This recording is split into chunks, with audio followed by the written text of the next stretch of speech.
Breaking right now on Morning News Now, states of emergency in the Northeast this morning. Tens of millions of people from Maryland to Maine waking up under blizzard warnings from a monster winter storm.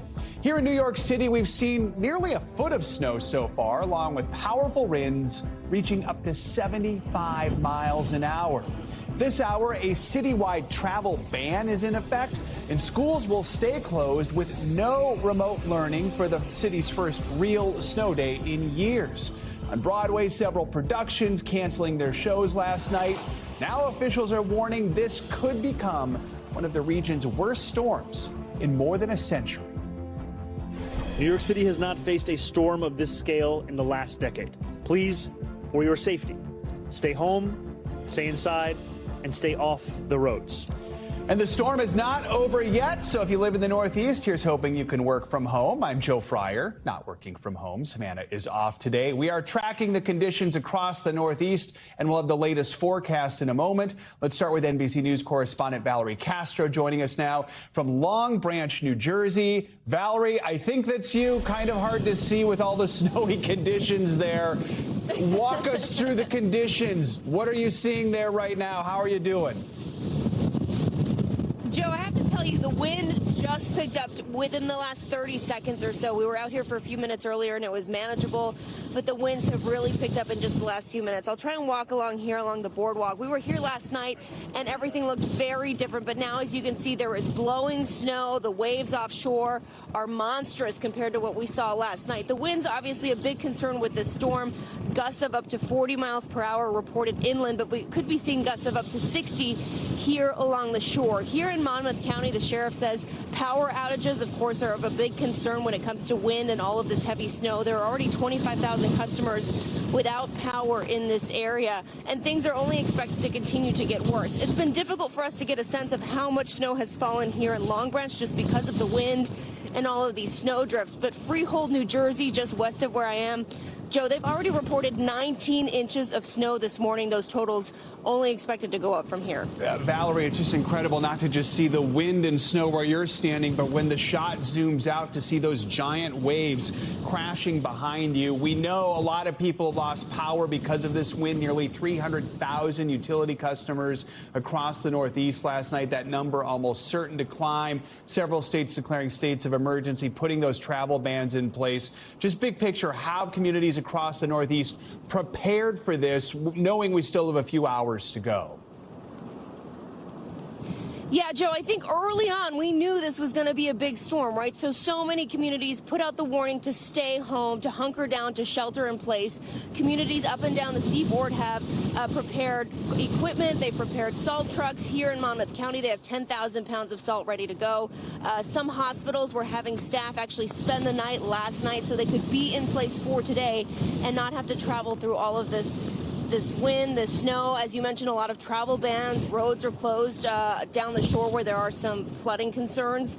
And those travel bans, New York City implemented that travel ban last night at 9 p.m. That will remain in place until noon today. New Jersey has a travel ban until 7 a.m. this morning. So really just trying to get everyone to stay home and hunker down to prevent any issues today. Hey, Joe? Valerie, as far as you can tell, are people heeding that advice where you are there? So far this morning, yes. Yesterday, when the storm started to really ramp up, we did see a few people out jogging. Jersey Shore people are diehards. They will go out in any kind of weather.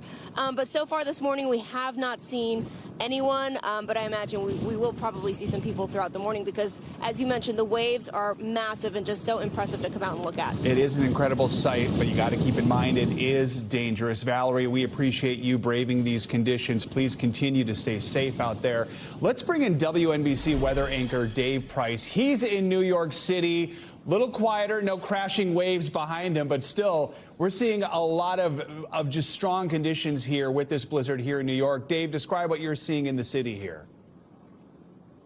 Well, Joe, I'll describe it and show you the pictures as well. Quite a sight as we wake up here in Queens. We're right around Long Island City at this point, and the streets are just loaded with snow. Now, keep in mind, that's not an indictment of our sanitation department. We're seeing snowfall rates at some points of upwards of 2 inches an hour. It's just hard to stay ahead of all of this, and that's why sidewalks, roadways, no matter where you turn here in the city, it's a slow and dangerous go. One of the reasons, of course, the mayor has imposed, a traffic stop pretty much for those who are not traveling with essential travel plans. So that's the situation. A couple of intrepid travelers trying to take our subway system. We're right now at a 7 subway stop here in Queens.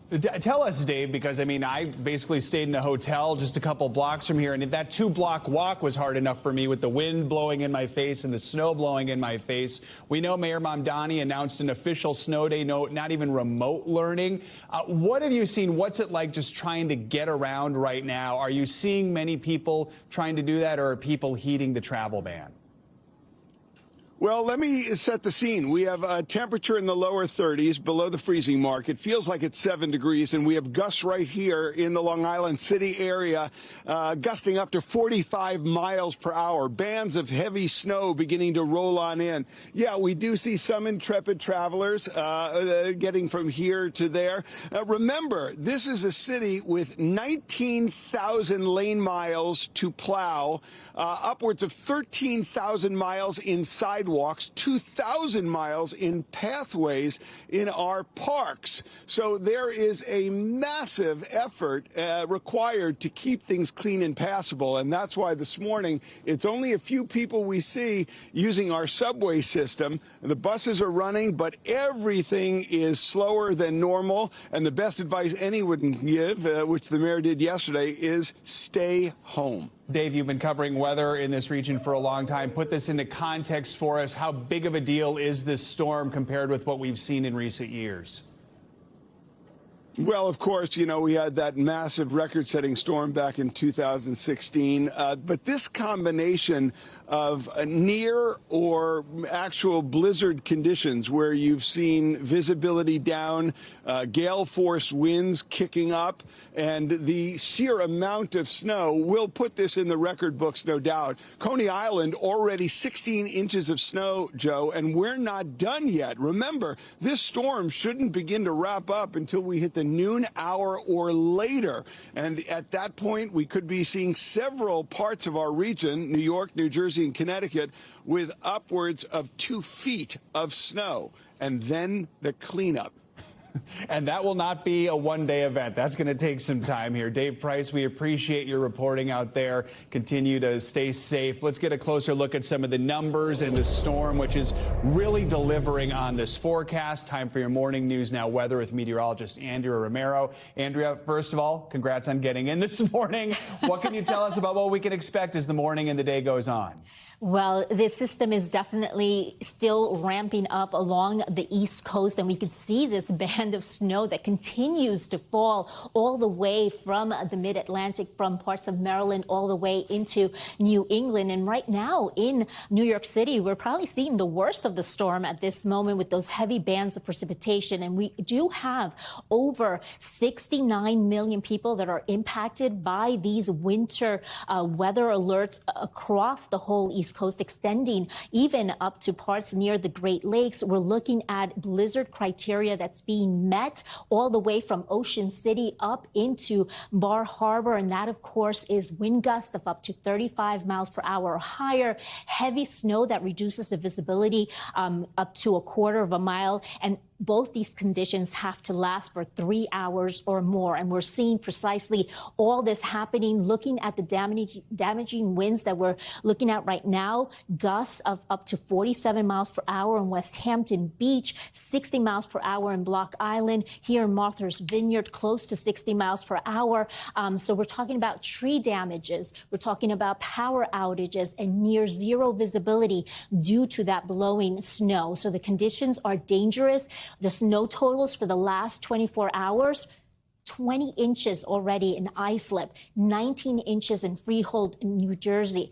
We have here 9.3 in Central Park, but that's going to be a lot higher, 9.9 in New Haven in Philadelphia. We're looking at 6.5, and we're still expecting more snow. So the timing of this system right now in Philadelphia, the heavy snow is starting to wind down a little bit, and we're expecting lighter snow and breezy conditions through the early afternoon. In New York, I said it, the heavy snow, the strong gusty winds are happening this morning, and then the snow will begin to taper off and end after 3, 4 o'clock, but we're still going to have that blowing snow because the winds will still continue to move around that area. In Hartford, the heaviest snow will be moving through 11 a.m., and then lighter snow and windy conditions. And of course, Boston, the blizzard conditions are happening right now.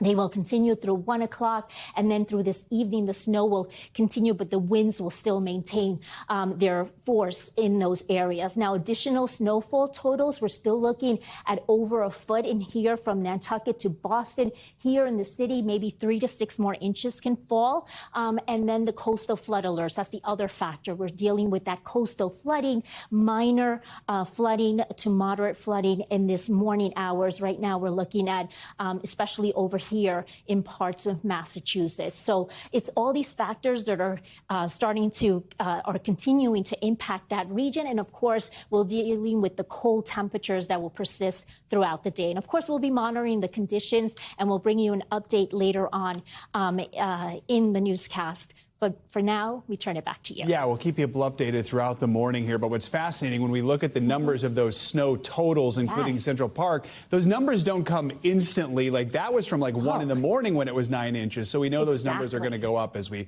go throughout the morning. Andrea, thank you so much. Appreciate it. Some other news now. There were frightening moments outside President Trump's Florida estate over the weekend. Secret Service agents and a sheriff's deputy shot and killed an armed intruder at Mar-a-Lago early Sunday. Officials say agents confronted a man inside the secure perimeter of the estate around 1:30 a.m. They say he was carrying a shotgun and a gas canister. He was ordered to drop those 2 pieces of equipment that he had with him, at which time he put down the gas can, raised the shotgun to a shooting position. At that point in time, the deputy and the 2 Secret Service agents fired their weapons and neutralized the threat. He is deceased at the scene.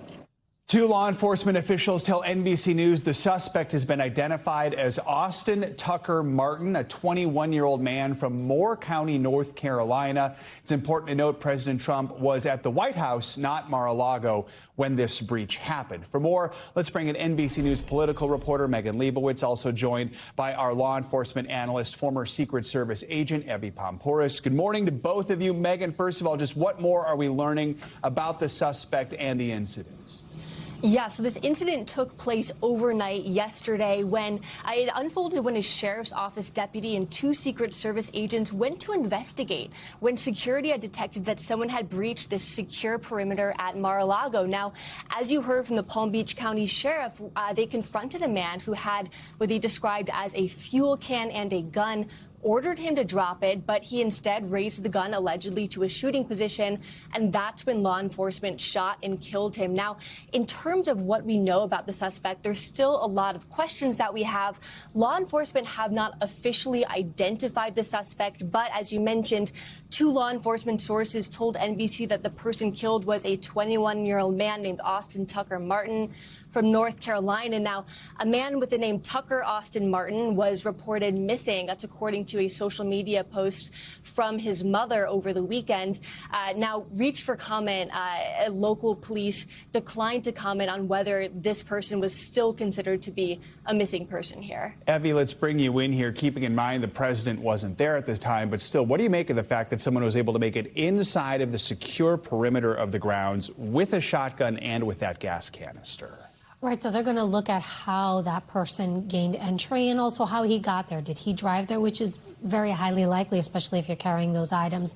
When the president is in-house somewhere, right, on site, you're definitely going to see a very ramped up security. system put in place. But I do think the security system that they have here worked, right? You've got your perimeter, you've got your post standards, you've got your tech, there's different technology in place. So they're alerted, somebody's crossed into my perimeter, and they immediately respond. From what we know, according to the press conference, this happened at that North Gate entry point, and that's where that individual came in. So the whole point is that they stopped him as he entered that inner perimeter and then engaged the threat.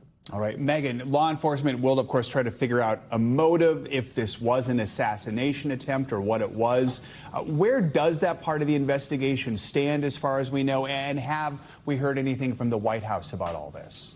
Yeah, so big picture here, there's still a lot of unknowns and still a lot of questions that we're going to be asking about in the coming days here. Now, Secret Service had said in a statement that the individual's background, their actions, potential motives, as well as the use of force here, those are all going to be under investigation right now by the FBI, the Secret Service, and the Palm Beach County Sheriff's Office. Now, we were starting to hear from White House officials as well yesterday, people like White House Press Secretary Caroline Leavitt, who expressed gratitude for law enforcement's actions and response to keep people safe. We also heard from FBI Director Kash Patel, who said in a post to X that the FBI is dedicating all necessary resources to the investigation. But these are certainly questions that we're going to be continuing to ask in the days to come and waiting to hear more from the president's response to all of this, Joe. Okay. And Abby, I mean, we know President Trump faced 2 assassination attempts during the 2024 campaign. One was not too far from where this occurred. That man tried to assassinate Mr. Trump while he was playing golf. He was just convicted. And then we had, of course, the campaign rally in Pennsylvania. So with all of that in mind, just how do you describe this threat environment we're living in right now when it comes to political figures and the stress on the people who have to protect those people? It's a mess. It's a mess. Like, it's just, you don't even know. Everybody's head swiveling because it's not just the president. Usually you always word for these high threat value targets, right? But now it's members of Congress, it's VIPs, it's people who are out there speaking. I mean, I feel like every couple of weeks you and I are talking about who was shot at this time. So I think we see a prolific rise. There's 2 things. I'm gonna blame 2 things. Okay. One is going to be the rhetoric of everybody. Everybody. Social media has given everybody a platform to say whatever. And I think that what we've seen is, as human beings, we don't know how to think and control what we write, because what we write manifests. Somebody else is going to read it. And not everybody has the presence of mind to understand, hey, I shouldn't do these things. When we assess threats in the U.S. Secret Service, because they would come in, and typically it would be, I'd write it in, I'd call it in, I'd show up. Right? And so, but now with social media, you're looking at thousands and thousands and thousands of people. But at that point, you would also deal with a lot of individuals who are either young, he's about 21, not in steady mental health, right? And unstable. And so there's a population of people who, when they absorb this stuff, they don't behave, they don't process the right way, and they act out. And so I think sometimes it gets lost on individuals when they're out there saying certain things. And it's a reminder to anyone who, if they see something that's odd about someone's behavior or something they're saying, it is important to try and flag that, right? Yes, absolutely. Okay.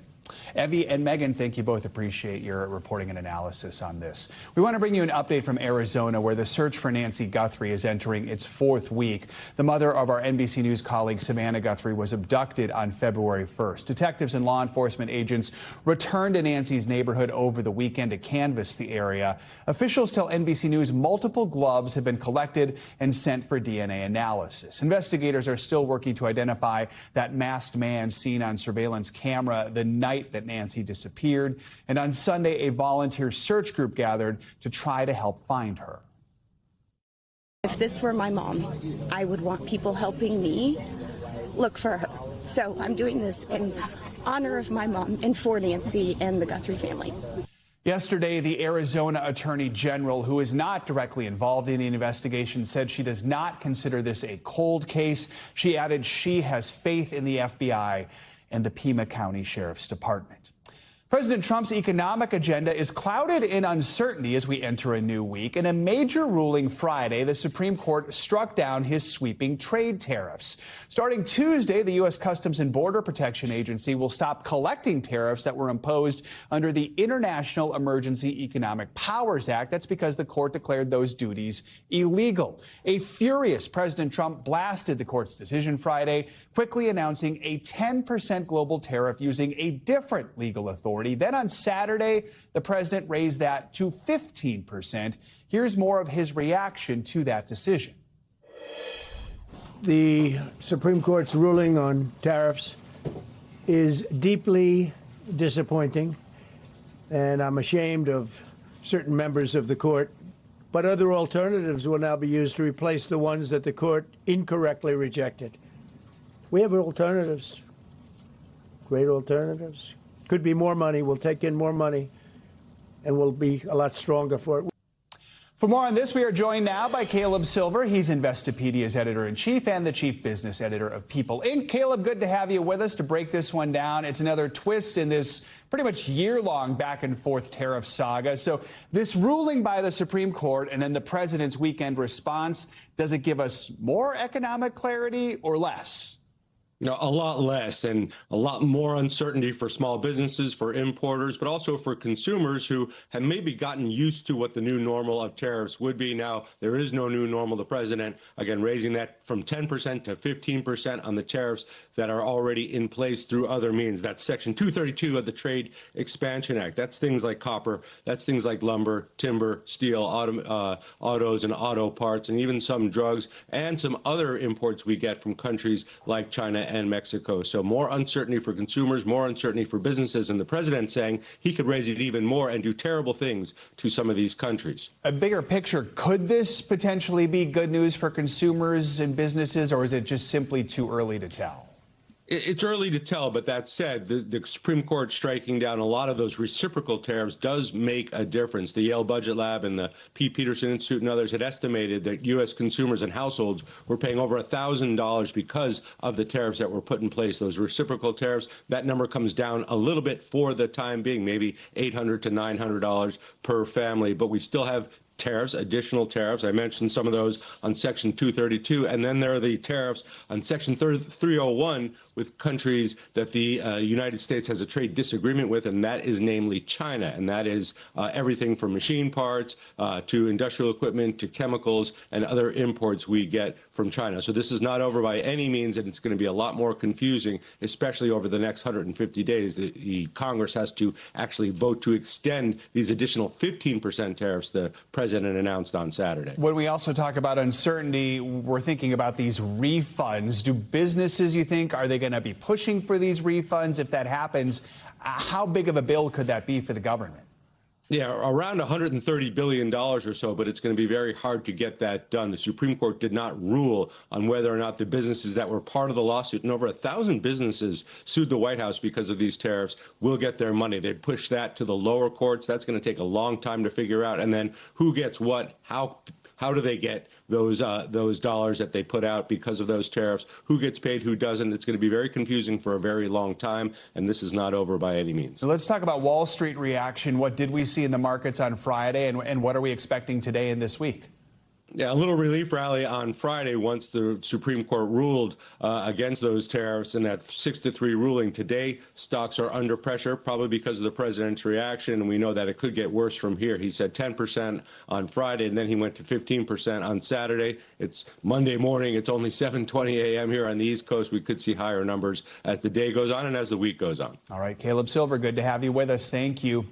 The 2026 Milan Cortina Olympics are officially, as they say in Italy, finito. Team USA closed out this historic Winter Olympic run with 33 total medals. That includes a record 12 gold medals. That lucky dozen, the most gold medals won by the U.S. in a single Winter Games. Perhaps none of those was sweeter than the men's hockey team grabbing gold in that thrilling 2-1 overtime win over Team Canada yesterday. Maybe it wasn't a miracle, but it sure was heart-pounding. The first gold medal for Team USA in men's hockey since that iconic Lake Placid win back in 1980, 46 years ago to the day. Yesterday's closing ceremony put the Winter Games on ice for another 4 years. The president of the International Olympic Committee handed over the Olympic flag to representatives from France, who will host the next Winter Games in 2030. About 1,500 athletes were there. The beautiful closing ceremony, which took place in Verona inside an ancient Roman Colosseum. NBC News international correspondent Claudio Lavanga is live in Milan with a full recap of this historic Winter Games. Claudio, good to have you with us again. So before the closing ceremony on Sunday, it was Team USA adding to that gold medal tally with another nail-biting win by the men's hockey team over Canada. Yeah. It was pretty much a carbon copy of the women's victory over our neighbors to the north. Walk us through the highlights of the win and tell us about Jack Hughes, who traded those 3 teeth for a gold medal and for eternal adoration from hockey fans. Absolutely. Joe, well, forget the thriller in Manila. That was the thriller in Milano. Well, it's almost an acronym. You only have one vowel that is different. But I think that it will be remembered like that because it was such a thriller. In the end, as you mentioned, Jack Hughes scored the winning goal, becoming a national hero forever. And I think that there is no more iconic photo of these Winter Olympics, of course, when it comes to Team USA, than Jack Hughes wrapped in that stars and stripes with that wide open mouth, blooded, with those missing teeth, which he lost, taking a high stick during the game. But of course, you know, extremely happy with it. He could lose all of the teeth and still be happy. But in the end, he could even, you know, maybe replace one of them with a gold tooth, and he will deserve it for the next 4 years or maybe in eternity, as you said. But he's not the only hero of the night, of course. The goalkeeper was amazing. I mean, you know, Connor Hellebuyck, he saved 41 shots, one of which, I mean, to my opinion, was defying gravity. I don't even know how he caught that one. And as you said, you know, they have many more reasons to celebrate. Team USA as a whole, 33 medals, never so many apart outside of North America, apart from Vancouver and Salt Lake City, and also a record number of gold medals. 12. And it ended on a good note. It felt like the last few days between Alyssa Liu and both the men's and women's hockey teams. It was really a great finish for Team USA. Let's talk about the closing ceremony. About 12,000 spectators were there. The theme was beauty in action. What were some of the top moments from this? Well, I think the highlight, to be honest, was the location itself. You know, this was the Arena di Verona. It's an ancient Roman amphitheater. It's almost 2,000 years old. Gladiators used to fight in there, and it is still being used this time for opera. And, of course, throughout the ceremony, there was a lot of opera. There was a lot of ballet. My highlight was Roberto Bolle, who is a great ballet dancer here from Italy, that wowed the audiences. But also, I mean, this was... Perhaps another highlight was the handover ceremony from Italy to France, because, of course, the next Winter Olympics will take place in 4 years in France, which is, by the way, just across those mountains. You can see them now. It's a bit foggy. But the mountains are there, and right behind there, it's France. It's not going to be too far from here. So my message to France is bon chance. Good luck. Very good. Yeah, we don't have to travel too far for that one in 4 more years. Claudio, you've been covering these games since they were announced. Just what are your thoughts as they draw to a close? Well, to be honest, Joe, I think what I learned, I want to take away from this Winter Olympics is a reassuring thought that this is not just about sports. It was so heartwarming to see people from all over the world sporting, showing with pride their national colors, all being together, coexisting peacefully. And that is a reassuring sight for journalists like us. Of course, we need to talk about wars and aggression every single day, while here you had people from all over the world celebrating their win, accepting gracefully when they didn't. So hopefully, you know, this will be a lesson for the rest of the world as well. No kidding. We got to be witnesses to the best of us over these past couple of weeks. Claudio, we appreciate all your coverage. Yeah. Thank you so much. Much more to come here on Morning News Now, including continuing coverage of that massive blizzard slamming the Northeast right now. We're going to take you back out for a look at the conditions. Up first after the break, unrest in Mexico after the killing of a powerful drug cartel leader. The latest next. Stay with us. Welcome back. Parts of western Mexico are on edge after the Mexican army killed a powerful drug cartel leader on Sunday during an operation to capture him. He's known as El Mencho and was the leader of the Jalisco New Generation cartel. His death sparked several hours of violence yesterday. Cartel members torched a number of vehicles and buildings, including in the popular resort town of Puerto Vallarta. NBC News correspondent George Solis joins us with the latest on this. George, first, tell us about El Mencho and how this operation unfolded. We understand the U.S. did play a role in all of this, right? Yeah, that's right. Good morning, Joe. Nemesio Osuguera Cervantes El Mencho, basically known as a criminal kingpin here of this organization, this new cartel that was formed around 2009. The U.S. even wanting up to $15 million up for his capture, wanted for trafficking drugs, accused of trafficking migrants. I mean, literally as bad as they come. Now, the Mexican government killed him during an operation that was ultimately designed to his capture.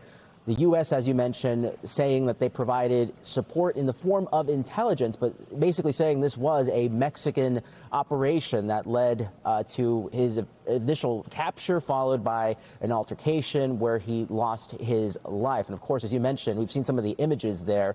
This led to a lot of bloodshed. Cartel members furious by the death of their leader, setting cars on fire, torching buildings, and essentially locking down a lot of states and cities around Puerto Vallarta for safety. A lot of American tourists now stranded as the airport not officially closed, but so many flights were either diverted or people not just able to get out for their safety, Joe. Yeah, so in the wake of those chaotic and violent scenes, what's the situation like this morning? Yeah, Joe, we spoke to a number of American tourists who are stranded. The embassy there in Mexico telling American citizens to shelter in place for the time being. You also have a number of roadways that were blocked, and this is pretty typical of the tactics that are used by cartel members to impact travel around the region. Some of the American tourists I spoke say, you know, from their vantage point, they were able to see some of the flames, some of the smoke, some of them saying that they really just don't know what's happening as they are basically barricaded in their hotel rooms. They don't know how long amenities are going to last. One American tourist telling me that hotel workers are also unable to leave, so that they're being forced to stay in place, some of them having to sleep in the hallways there. So it's a very precarious situation, and they only wonder how things will progress if this stay-in-place order stays for days to come, Joe. All right, George Solis. George, thank you so much. Coming up, we have continuing coverage of what could become one of the biggest storms to slam the Northeast in decades. We'll have an update on the conditions, what you can do to stay safe after the break. You're watching Morning News Now. We're back with the latest on this historic blizzard barreling through the Northeast. Blizzard warnings cover 41 million people right now from Maryland to Maine. About 300,000 utility customers have lost power across the Northeast last night. Rhode Island, Pennsylvania, Connecticut have all declared states of emergency with travel restrictions in effect. New York City also issued a travel ban last night. Officials say this could be one of the city's 10 worst storms in the last 150 years. Students from major school districts, including New York City and Boston, will get to enjoy a snow day. Good news for kids, bad news for travelers, with thousands of flights canceled nationwide. NBC News correspondent Emily Ikeda joins us now from Central Park with the latest. Emily, good morning. It's been about a month since that last nor'easter buried New York City in snow. We know last night Mayor Zohran Mamdani announced the travel ban, a snow day for public school kids. Tell us more about how New York City is responding and just what you're seeing out there. Joe, good morning to you. To your point about back-to-back snowstorms, there was still snow on the ground in parts of the city and across parts of the Northeast from the last snow when this winter wallop has started to move through. But the difference and one of the real challenging aspects about this massive storm that is continuing, and you can see the snow continuing to fall now, those wind gusts exceeding 60 miles an hour, a potential to hit 75 miles an hour in parts of the Northeast, especially some of the coastal regions. And then the pace of the snowfall in parts of New York. We were seeing snowfall 2 to 3 inches an hour, which makes it really difficult for the snowplows. And while there are hundreds and thousands of snowplows and crews and sanitation workers working in New York City and across the state and other states as well, to keep up with 2 to 3 inches of snowfall an hour is an immense project. And governors in 7 states declaring states of emergency because of the intensity of this storm. You can see there is snow just about everywhere you turn here in New York City. Yes, it's a beautiful sight, but it's dangerous when it comes to the roadways, and that's why New York City declared a rare travel ban, which means any non-essential worker, you have to stay home. They're trying to keep people off the road so those snowplows, so those emergency workers can do their work, and that is through noon today. Behind me, I want to walk over here because this is where you'll really get a sense of just how much snow we're seeing here. The last official count was over 9 inches, but I would say you look at this bench here, we've exceeded that at this point. There are other cities across the Northeast expecting 1 to 2 feet of snow, Joe. The bench looks like a couch. That's how much snow is on it right now, Emily. I know, it's confusing. Beyond New York City for a moment, just talk about how the Northeast is handling this storm. Is there an area that's just really feeling the brunt of this blizzard blast? Well, tens of millions of people along the East Coast are being encouraged to stay home, and it's really hitting a good portion of major cities along the I-95 corridor. So we're talking Philadelphia, New York City, Hartford, Connecticut, Boston, Massachusetts. All of those cities could get 1 to 2 feet of snow as we continue to see the snow fall. The other major concern that officials are urging people to keep an eye on and also to charge their electronic devices, power outages already at this point, because we talk about the wet and heavy snow. I'll pick some of it up here. You can see how wet it is on my jacket. But then the combination of that with those strong wind gusts that I was talking about, up to 70, 75 miles an hour, power outages are a really big concern at this point. Between Virginia to Massachusetts, hundreds of thousands of people are waking up without power already. Some energy providers have said that it could take days to restore. So that's something that they are watching closely. And a good visual behind me, these tree branches. You can see just the weight of the snow, because part of the concern is those branches, they break onto a power line or the power line snap, and that's part of the reason of what's causing so many power outages, and those could linger for, again, as I mentioned, for several days. Joe. Yeah, those branches are looking tired. All right, Emily, appreciate your reporting from Central Park. Thank you so much. Let's get the latest forecast now as we track the storm with your Morning News Now weather. Meteorologist Andrea Romero is back. Andrea, good morning. Good morning, Joe, and quite a morning it's been with this nor'easter impacting all the way from New England down to the nation's capital. We can see the snow that continues to fall and also those wind gusts. We're talking about wind gusts over 30 miles per hour in Washington and Philly right now, over 20 miles per hour in New York City, close to 40 miles per hour in Hartford, Connecticut, and close to 60 miles per hour over in Boston. So we have over 69 million people that are being impacted by these winter weather alerts. And of course, we're talking about that blizzard warning that has extended all the way from Ocean City up into Portland, Bar Harbor. We're talking about wind gusts of over 35 miles per hour, heavy snow that reduces visibility less than a quarter mile. And both of these criteria have to continue for at least 3 hours. And that's exactly what we're seeing across the Northeast this morning and parts of the Mid-Atlantic. So those damaging winds, just like Emily mentioned, can cause tree damages. We can talk about power outages as well all across this region, and that zero visibility that's making driving conditions so treacherous this morning with travel bans up for many locations. We can see some of those wind gusts that we're expecting, like I said, 60 miles per hour in Boston, even higher in some areas, close to 70 miles per hour. And here are some of our snowfall totals. We're talking the last half hour, Joe, about these snowfall amounts. And in New York City right now, we saw that couch that Emily was looking at, and that's because we're already registering over 15 inches. We had that last reading of 9 inches during the overnight hours. But look at Freehold, New Jersey, close to 2 feet already, and Islip as well. New Haven, Connecticut, close to 10 inches. So we're expecting this snow to continue, and it's going to be a historic snowfall. Here in New York, some of the biggest snow totals that we've seen, 27.5. We can have some images there of 2016 of the people walking and dealing with that snow. So we're definitely expecting a couple of more inches to continue to fall. So the heavy snow will be ending in Philly. We're expecting lighter snowy conditions in New York. We're still going through around 3 o'clock with that heavy snowfall. In Hartford, lighter snow and wind through the evening. And Boston right now is really getting clobbered by these blizzard conditions. And we're expecting that to taper off probably around 9 o'clock tonight. So we'll continue to monitor the situation and bring you the latest. But for now, we turn it back to you, Joe. All right, long day ahead. Andrea, thank you so much. Let's bring in Clint Osborne. He is the director of the District of Columbia Homeland Security and Emergency Management Agency. Director Osborne, good to have you with us. I know you're busy this morning.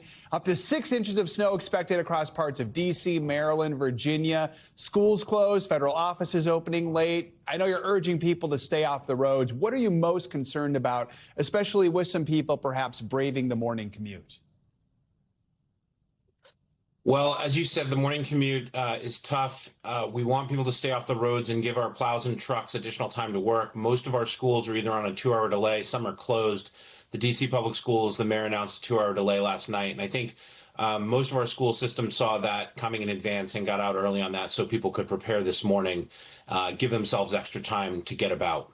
Talk about in a place like D.C. how the local and the federal agencies work together to treat the roads, to keep emergency services running, to keep things going as smoothly as possible. Well, we get out as early as we can, as early as it makes sense with the weather conditions. And the first thing we do is pre-treat our roads with either brine or salt. That means that in D.C., especially where our ground temperatures remained warm, that salt mixed with the first snow that hit, and we've got slush on most of our roads. Out to our west into Maryland and Virginia, we're definitely seeing higher snowfall totals. And I think it takes a little bit longer to get to those roads, especially secondary and third level roads. And people just have to be patient and give their crews time to get out there. As far as you can tell, how are the roads so far? I mean, here in just New York, just walking on the sidewalk, it is slick. Yeah, we've got to blend like I said, our roads and sidewalks stayed warm overnight last night. And that means that the snow that hit is very slushy right now. One of the things we are monitoring for is the low temperatures overnight tonight. We're going to bottom out with wind chills like you guys have been talking about on the show this morning. It is windy. We are getting gusts. That's going to help dry out some of the surfaces, but it's also going to help with freezing overnight tonight. So our low temperature is going to feel like 12 degrees overnight, and that's something that we're keeping an eye on because it's going to cause that any snow left on the surfaces to freeze hard. What's your top advice to people in the D.C. area right now? Really, it's just pack your patience, give it extra time to get to where you have to go. Make sure that if you're out on the roads driving, especially, leave extra room. We have a lot of equipment out. Our snow team has been out since yesterday at the mayor's direction. You just got to give them extra room. Those are big vehicles, and they need a lot of space and a lot of time to work. All right. We wish you the best, Director Clint Osborne. Thanks so much for joining us this morning. Appreciate it. Coming up, new developments for the son of Hollywood filmmaker Rob Reiner, set to face a judge today for charges of murdering his parents. We're going to bring you the latest ahead of today's arraignment next on Morning News Now. Welcome back. Nick Reiner, son of the iconic filmmaker Rob Reiner, is set to be arraigned in a Los Angeles court today after a string of delays following his arrest in December. He's charged with 2 counts of first-degree murder, accused of killing his parents, Rob and Michele Reiner. Those charges include a special circumstances allegation of multiple murders and a special allegation of using a deadly weapon. Nick was last in court in January, but his arraignment was delayed after his high-profile defense attorney withdrew from the case. He has not yet entered a plea. NBC News legal analyst Misty Maris joins me now with more on this case. Misty, good morning. So today, this is the 3rd scheduled attempt for Nick Reiner's arraignment. He's now being represented by a public defender.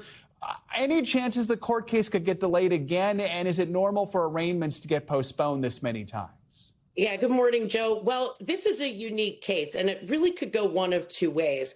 Either a plea will be entered and we'll be off to the races when it comes to the rest of the process and moving our way towards trial, or there could be an issue with competency. And what competency means is looking at the mental state of the defendant at this point in time and a determination of whether they understand the nature of the charges against them and can participate in their own defense.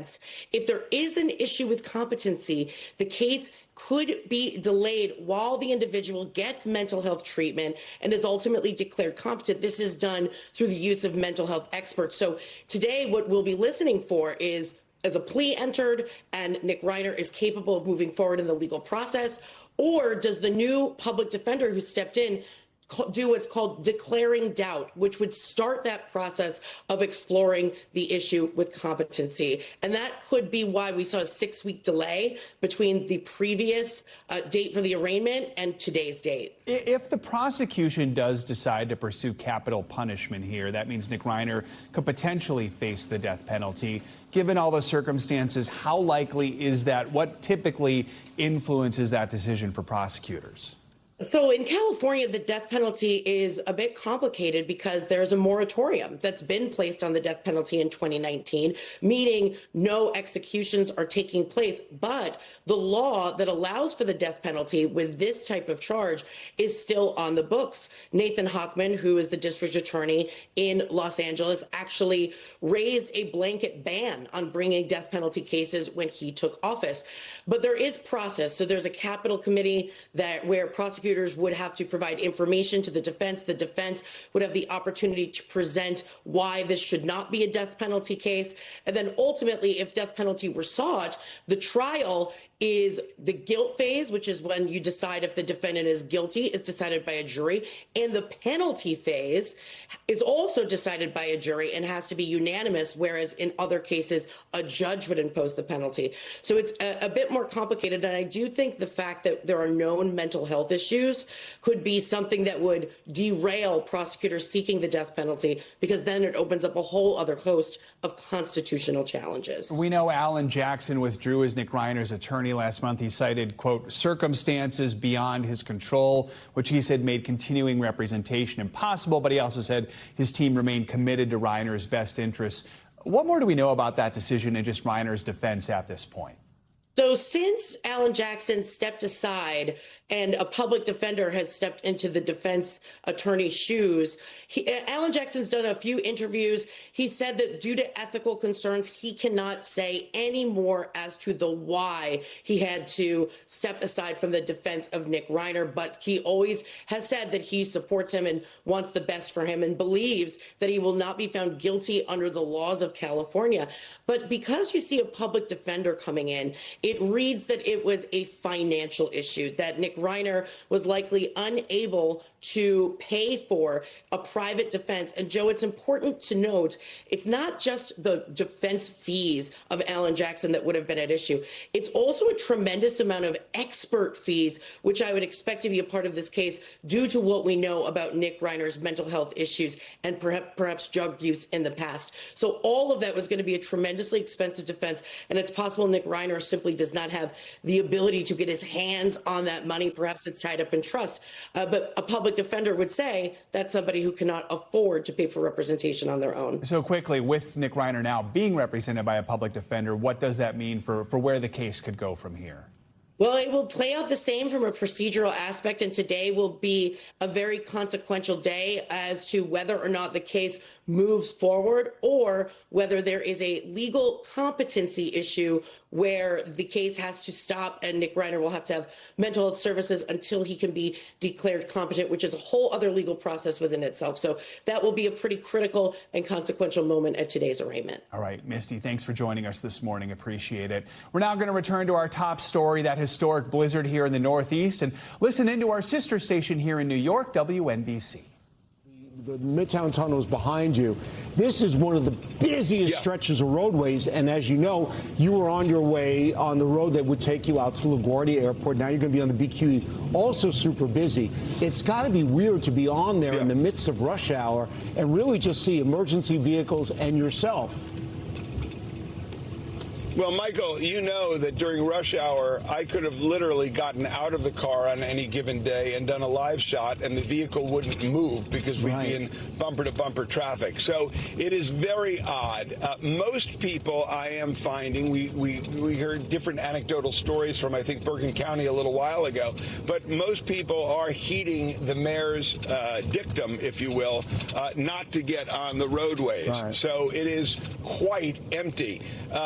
And over and above that, when you are in front of, behind, or find yourself in the middle of 6 plows in formation, it's danger on top of danger. The roadways themselves are slick, and these are multi-ton, huge vehicles that are not as agile as, you know, most vehicles on the road. It's just not a good idea to be driving when they're trying to clear these roads. And no, David, keep in mind. No, I'm sorry, Dave. I was just going to also point out, too, it's like looking at that camera, we should point out the cameras being operated remotely and safely. You and Freddie are in that vehicle, and you are allowed, because we're used gathering vehicles. I've got to correct you. Michael, I've got to correct you. Freddie is both driving and he's on the roof with a camera. Yeah. That's a change. I don't want to talk about it much, but it's remarkable how flexible this man is. And talented. But I was going to ask you, Dave, when you look at it, and this is a good stretch you're on now, but watching before, it's like this is the best illustration of why you don't want to be on the roads right now, because you really are dealing with that center line being clear, but, there's not a lot of room for error on the roads right now. No, there's not. And to be honest with you, over and above all, listen, Michael, you and Darlene, all the three of us, we've grown up in New York and the surrounding areas. We have covered storm after storm, quite literally, for decades. And the people who are watching us, for the most part, have as well. All right? So snow, a blizzard, we've been through it all. Right. That said, it's just common sense. You have this going on outside. You don't have to go to work. You don't have to go to school.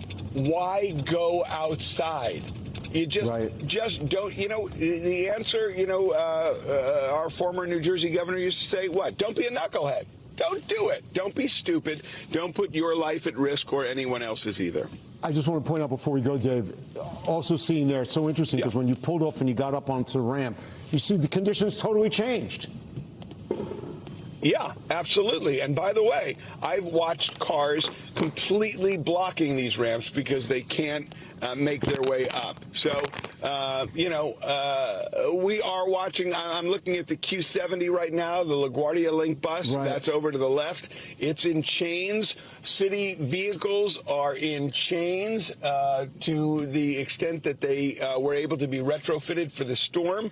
And if they're doing it, and you don't have chains, and you don't have to go outside, just stay inside. Don't go out jogging. Don't go out. I'm looking at people who are putting themselves and their fellow New Yorkers at risk, and that's not who we are. Okay, we don't want them to. Watch the show on TV. It's a good one. Dave, we want to thank you. We want to thank photographer and photojournalist Freddie Luna for your work. And we look forward to when you arrive, talking to you soon when you arrive in the Bronx. Looking forward to that. Thanks so much. So as Dave was pointing out, the nor'easter's dumping heavy and wet snow, not only across our area, but also in Connecticut. NBC Connecticut's Julia LeBlanc filed this report just a short time ago.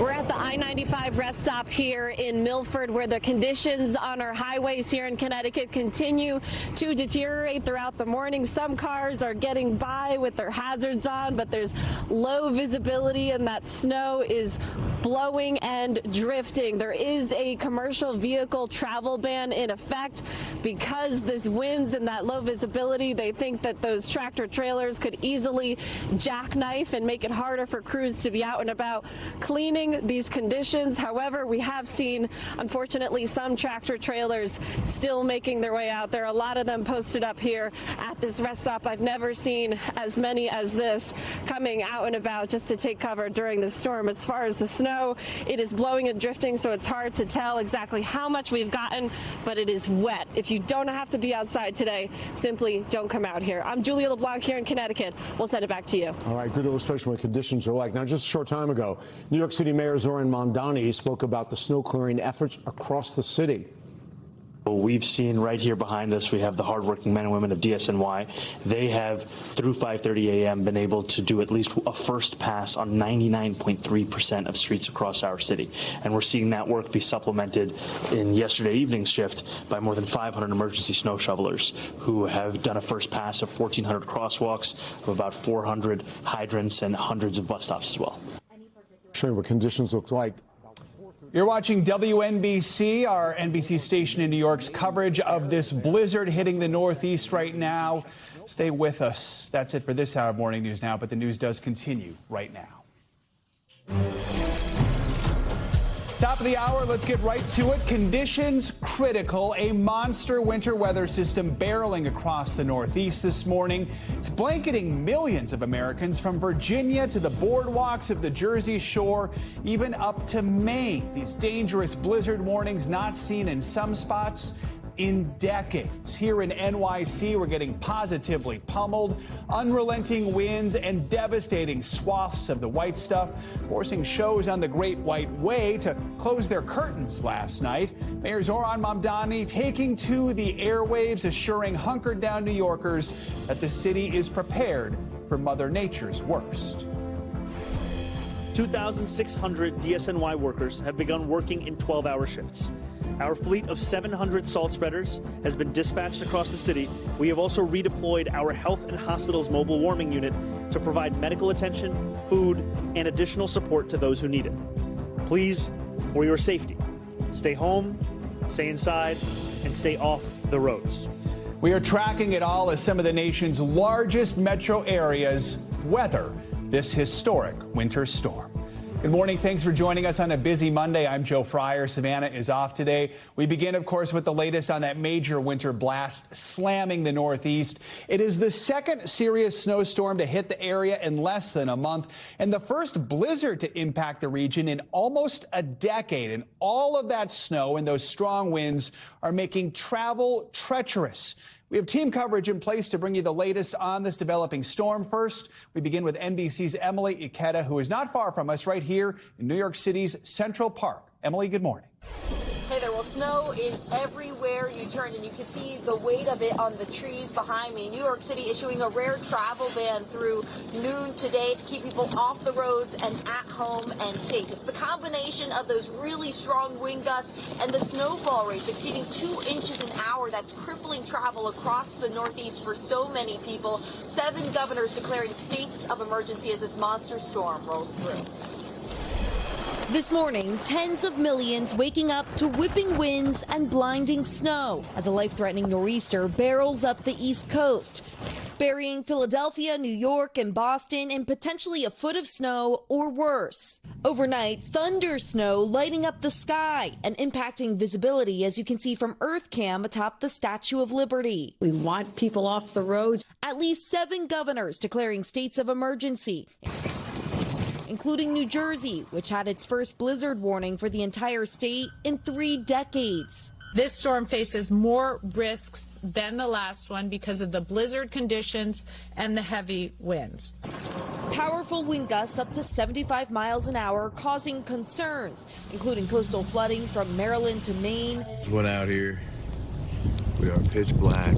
Widespread power outages made worse by downed trees due to heavy snow and treacherous travel on the roads, causing this tractor trailer in New Jersey to slide off the highway. So please don't put our first responders in any danger by being out if you don't have to. And the roads aren't the only travel trouble. With major airports impacted by the storm, travelers facing thousands of delays and cancellations. Schools are closed today across the Northeast, including the nation's largest district in New York City. The mayor delivering the news to a student. No online school, no remote learning, full classic snow day. Americans hunkering down as the storm pummels the East Coast. And we've seen the snowplows in action. Power crews also at the ready when the pace of this snow and this storm starts to slow. Already hundreds of thousands of people without power from Virginia to Massachusetts because of the weight of the heavy wet snow and those powerful wind gusts. Energy providers say that it could take several days to restore. Back to you. All right. Thank you, Emily. Let's bring in WNBC weather anchor Dave Price joining us from New York City with more on this historic blizzard. Dave, we were just watching WNBC's coverage a moment ago, so we saw you driving around Long Island City in the car there. What is it you're seeing as you're moving around the city? I understand maybe even some folks in skis trying to get around. Yeah, I don't know if you have the video clip, but we were in Brooklyn earlier today, Joe, and, you know, intrepid New Yorkers trying to make the best of it always. We saw a gentleman who would normally pay about $100, $200 for a lift ticket in, you know, Aspen, Vail, or Deer Valley, Utah, skiing downhill for nothing while the weather conditions went downhill as well. And that's where we stand here in New York City. The few who can get out and who need to get out are doing so, albeit with significant delays and certainly obstacles.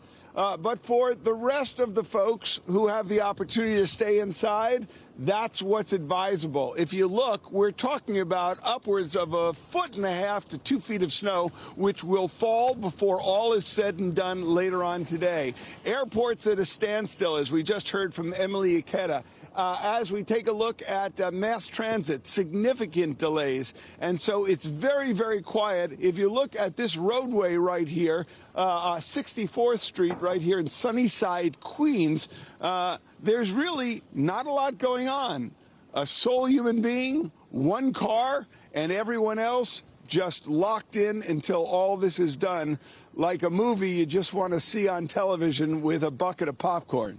No kidding. We'll see if we can get you some popcorn, Dave. We did have that video of the skier. I don't know if I have skis to get around, but the ski goggles seem like a good idea with the wind blowing all over the place. You are a New Yorker. You've been covering weather here for a very long time. Put this into context for us. Where does it rank among some of the worst storms we've seen over the last several years here in New York? Well, if you remember, just a few weeks ago, we had about a foot of snow. But keep in mind, that was a very different storm, Joe. We didn't have these gusts to 45, 55, even 80 miles per hour out on the east end of Long Island. That in combination with even greater snow totals and greater rates of snowfall per hour. And this storm isn't done yet. Now, of course, we had the record-setting snowfall. I think it was back in 2016 when we got 27 inches of snow. But once you get to about 1.5 feet, 2 feet of snow, it's up there on the list, certainly in modern history. And for a city of millions of people, it is a rare case when, 5 boroughs and 3 states in the Northeast are brought to a standstill. And that's pretty much where we are this morning. And by the way, Joe, this isn't an on-off switch where all of a sudden you're going to wind up having, airports just turn on and return to normal. This is going to take days to clean out from, days to return to a sense of normalcy. You can see right here, just to the left of me, this is what we call one of the New York City. This gentleman seems to be having problems here. Yeah. He has 2 flat tires. Yeah. That's what we call a significant disadvantage, Joe. Yes, when you're trying to drive in 1.5 feet of snow with 2 tires on your right side knocked out. Yeah, it's hard enough, Dave, to drive with flat tires in normal weather. So I feel like trying to brave this without tires is a challenge. That's a new one. That's a new one, Joe. But we'll be out all day. We will certainly be more than glad to report from the tri-state area and give you a continued look at what's going on. But a very quiet morning in a city that normally never sleeps. All right, Dave Price, we appreciate you. I don't even think chains would even help those tires right there. All right, thank you, Dave. Let's get more details on the storm with your morning News Now weather. Meteorologist Andrea Romero has been keeping track of everything this morning, joins us with the latest forecast. Andrea, good morning. Good morning, Joe. Another reason to stay home and off the roads, right? 2 flat tires. Well, looking at this blizzard, we can see the snow that continues to fall all the way from Washington, D.C. into parts of Maryland, Delaware, extending into New England. It's a historic storm. We're talking about the first time since 2017 that New York City has been all 5 boroughs under a blizzard warning. In Philadelphia, that was in 2016, the last time that they had a blizzard warning. And of course, the last time that all of New Jersey was under a blizzard warning, well, that was back in 1996. So it's been a while, but look at these winter weather alerts extending across the whole region. 69 million people are being impacted by this winter storm. And we're talking about that blizzard criteria that's being met for at least 3 hours, that heavy snow with the reduced visibility of less than 1/4 of a mile, and those wind gusting up to 35 miles per hour. And that's all the way up from Ocean City into Bar Harbor. We've seen it extended in all those locations. The damaging winds, of course, the fear is the tree damage and also the power outages that can happen, because this is for the most part, a heavy snow. So we're talking about those tree limbs that are falling. And look at those wind gusts, 63 miles per hour now in Providence. We're talking about 52 miles per hour in in Boston, 62 miles per hour in Martha's Vineyard, 37 miles per hour out in the Hamptons. Now, if we track the blizzard this morning, the heaviest snow and the worst winds are going to be felt over parts of New England, and improving weather from New York City all the way to D.C. This afternoon, blizzard conditions will continue for the New England coast area. The strong wind gusts we're looking at 50 to 70 miles per hour. And then this evening, the snow will begin to gradually taper off from Connecticut all the way to Maine. The howling winds will eventually subside after midnight. So looking at the snow totals, these are the current ones that we are seeing right now that have been reported. Obviously, the snow is still falling, so these will continue to go up. In Freehold, New Jersey, close to 2 feet of snow has fallen. In New York City, close to 15 inches already have fallen. Look at here in New London, Connecticut, close to 17 inches, and we're still expecting perhaps 3 to 6 inches still from New York to Hartford, and even more than a foot can still fall in parts of Boston. And of course, we'll continue to monitor the situation and bring you the latest, but for now, stay safe, stay indoors. Back to you, Joe. Andrea, thank you so much. Let's get to some other news now. This morning, federal officials are investigating a deadly shooting incident outside Mar-a-Lago. 2 Secret Service agents and a sheriff's deputy shot and killed a man who breached the president's Florida estate early yesterday morning. The security detail detected that a individual had made his way into the inner perimeter of Mar-a-Lago. They confronted a white male that was carrying a gas can and a shotgun. He was ordered to drop those 2. He put down the gas can, raised the shotgun to a shooting position. At that point in time, the deputy and the 2 Secret Service agents fired their weapons and neutralized the threat. We should note President Trump was not there at the time. He was at the White House. For more on this, let's bring in NBC News senior White House correspondent Garrett Hake. We're also joined now by our law enforcement analyst, former Secret Service agent Evie Pompouris. Good morning to both of you. Garrett, let's start with you. Officials still have not publicly released the identity of the suspect, but NBC News has spoken with law enforcement sources who are giving us some more information. What are we learning?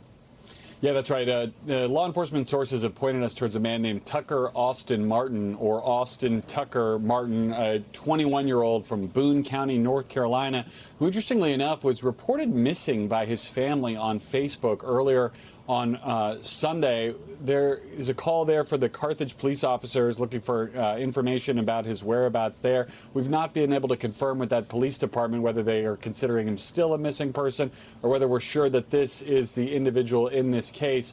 But his cousin also gave an interview to the AP describing the family as generally Trump supporters, but Martin as being kind of a quiet person who kept to himself. It's all we know so far, Joe. The FBI is now leading this investigation and asking for anyone with any additional information to contact them. Evie, let's bring you in here. As we mentioned, the president was not at Mar-a-Lago when this breach happened. Still, an armed man getting into the inner perimeter of the property. Does that raise red flags for you, or does it look like the system worked here? To me, it looks like the system worked, right? Because you have a perimeter set up, and those sensors and the surveillance system, the tech, all that is there. And once you have a cross or it's triggered, you have a response. And so we do see 2 agents and a local officer respond to the scene.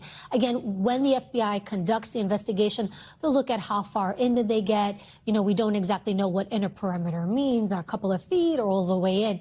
And just for the viewers to know, FBI is typically the one who leads these types of investigations, just to keep kind of a quality control and having a neutral entity come in to examine what happened. And of course, the U.S. Secret Service is going to look at this and say, hey, did this system we have in place work? Regardless of whether the president is there or not, you still want a secure site.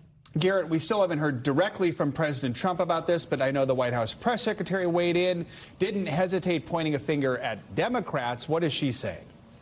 Yeah, the president has an event today, Joe. We may hear from him then. So far, it's just been Caroline Levitt on social media commenting on this, first calling the suspect a crazy person who was neutralized, something we don't know yet, and suggesting that Democrats had shut down the Department of Homeland Security and that contributed to this in some way, or was connected to this in some way. It's worth pointing out, of course, the FBI will be leading this investigation, part of the Department of Justice, not Homeland Security. But a bit of a political swipe here in a moment where we just don't have a lot of facts. Yeah, we don't have a motive yet, but Evie, in your experience as officials trying to figure out a motive, figure out what was going on here. Was this an assassination attempt or was this a mental health issue?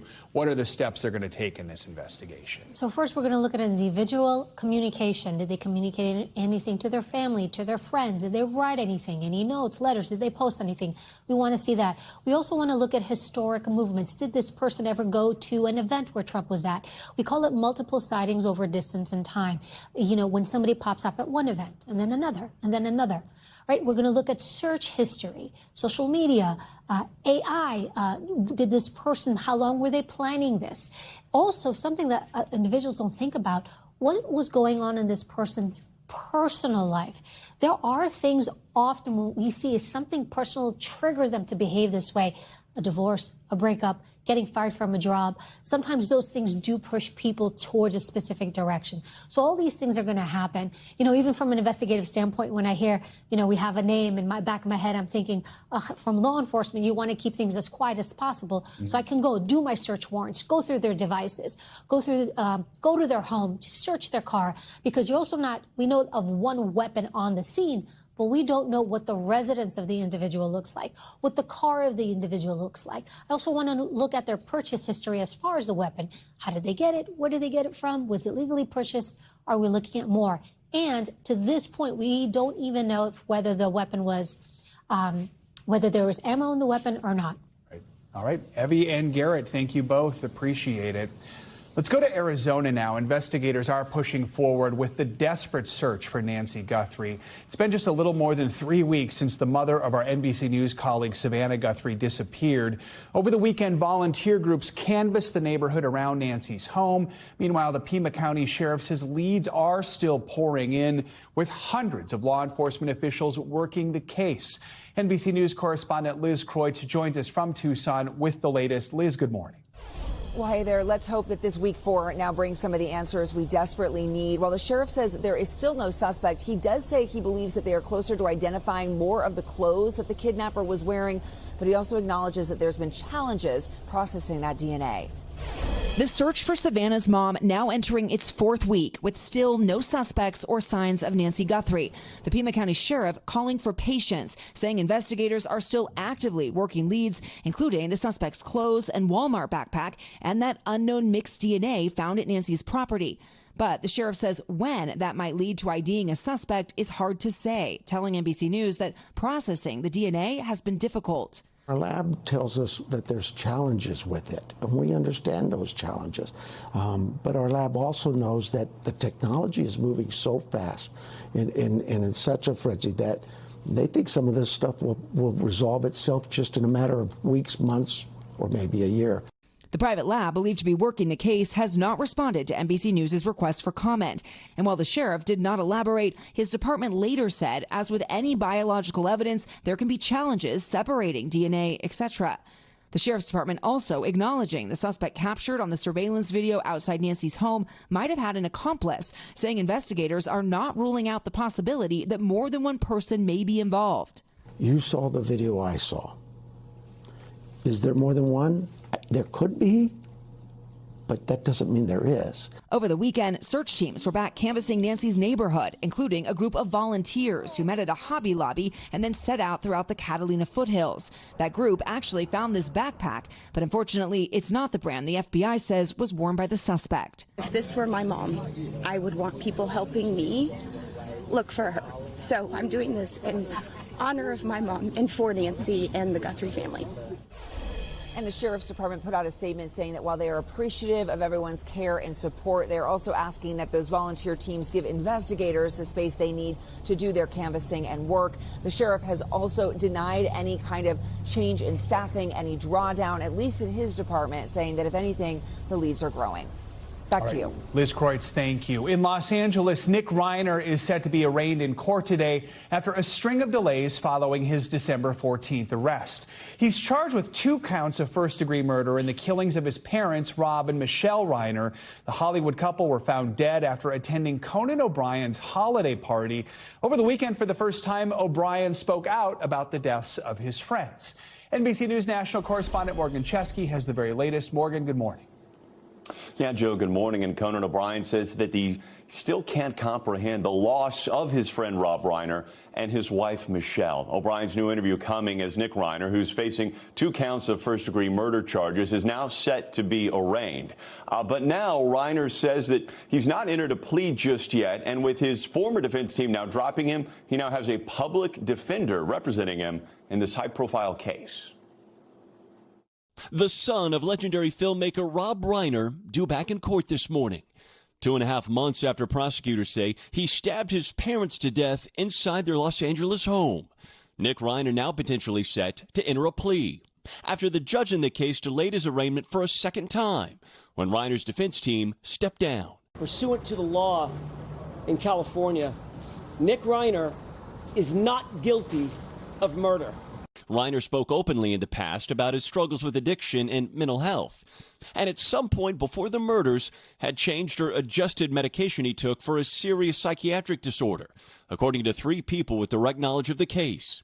Just hours before their murders, Rob Reiner and his wife Michele attended a holiday party hosted by Conan O'Brien, bringing their son Nick along with them, where 2 people familiar with the situation tell NBC News the younger Reiner became disruptive. It's so awful. It's just so awful. O'Brien opening up about the loss of his friends in a new interview with New Yorker Radio.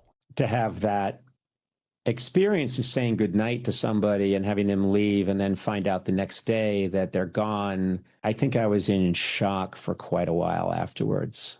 Outside of Reiner's iconic catalog that spanned multiple genres, from When Harry Met Sally to Stand By Me to A Few Good Men, you can't handle the truth. O'Brien also praising Reiner's decades-long work outside of Hollywood in charity and philanthropy. To have that voice go quiet in an instant is still hard for me to comprehend. Now, as Nick Reiner faces 2 counts of first-degree murder, legal experts say his mental state will be a critical factor. If there is an issue with competency, that could further delay this arraignment. It means that he doesn't have the ability to move forward in the legal process. Now, included with Reiner's murder charges is what's called special circumstances that essentially enhance the potential punishment. That means that if convicted, he could be facing life without the possibility of parole, or if the prosecutors do choose to seek it, the death penalty here. Joe? All right, Morgan, thank you so much. The uncertainty surrounding President Trump's economic agenda showing no signs of going away after the Supreme Court struck down his sweeping trade tariffs. On Friday, the court declared duties imposed under the International Emergency Economic Powers Act illegal. The U.S. Customs and Border Protection Agency says it will stop collecting tariffs imposed under that act on Tuesday. After the court's decision Friday, President Trump announced a 10% global tariff using a different legal authority. Then on Saturday, the president raised it to 15%. Confused? Here to help us sift through this back and forth over tariffs is NBC News senior business correspondent Christine Romans. We were sorting through it on Friday morning as the decision came out. Now people might be wondering, hey, wait, I thought he can't do tariffs. Do we have any more clarity on what the president is allowed to do and what he's not allowed to do? He does have some other authorities that now his team are trying to use and trying to leverage here. So he's using something we think called Section 122, which allows him for 150 days to put up to 15% tariffs on goods. And then after that, he needs Congress to continue to re-up that. So they're trying to figure out what kinds of mechanisms they can use. So at least for now, he's using that lever to try to keep the tariffs up. So for the businesses and consumers who are maybe breathing a sigh of relief on Friday after they heard the decision, what does this mean for them, at least right now? You know, a lot of these businesses really would have liked an immediate refund of the tariffs that they were illegally paid. Those tariffs that were collected on these companies, now the Supreme Court has ruled they were illegal. So there still is some uncertainty here. The president and his team are vowing that the tariff level in 2026 will match 2025. They're going to try to use every kind of available tool that they have. So watching markets, watching businesses, they still would like some more clarity. Yeah, so we don't really know if refunds are an option right now, do we? That's right. Well, some companies have already been suing. Costco and many, many others are already in the courts before the Supreme Court ruling and already saying we want our money back. The president on Friday saying, hey, you know, because the Supreme Court didn't actually illustrate exactly how refunds should be paid, take me to court. It could take up to 5 years. You're going to have to fight me for those refunds. You mentioned the markets. They seemed happy on Friday. Do we know what we're expecting today and this week? A little bit more uncertainty. And you've heard from European Union officials who are saying, hey, we need more clarity, more guidance from the United States about where we're going forward next. We know that other trading partners have actually canceled or stepped back from some of their planned trade talks as they try to figure out what next moves are. So I would say instead of providing big clarity, that Supreme Court decision, the initial clarity from the decision has now been rolled into uncertainty because the White House is vowing that it is going to work in any way it can to get around that Supreme Court and try to put on more tariffs. It's about as clear as the skies outside of New York right now, yes, with the blizzard and the wind blowing. Exactly. All right, Christine Romans, good to have you Nice with to us. see you. Thank you. Much more to come on this hour of Morning News Now, including the latest path of that monster winter storm that's tearing across the Northeast this morning, how it's impacting travel at some of the nation's busiest airports. First, after the break, another show-stopping edition of the Olympic Winter Games officially in the books, but not before one last bit of gold medal glory from Team USA. Stay with us. We're back now with an unforgettable victory on the ice that's putting a historic bow on Team USA's time in Italy. The men's hockey team won an Olympic gold for the first time in decades. This may sound familiar, but yesterday's win came down to a thrilling game winner in overtime against Canada. The last time the men's hockey team earned gold was all the way back in 1980 with the iconic Miracle on Ice. That 12th and final gold medal for Team USA in Milan Cortina was a history maker. 12 golds. That's the most ever won by the U.S. at a single Winter Games. So with this year's Games officially in the books, time to look back at the incredible performances by the athletes who jumped, who twirled, who sprinted all the way to the podium. NBC News International correspondent Claudio Lavanga is live in Milan with a recap of this historic Winter Games. Claudio, good morning. We're going to start with hockey. Fans might be feeling a little bit of deja vu after the men's team won gold just a couple days after a very similar victory on the women's side. So walk us through how close this was, how it all played out.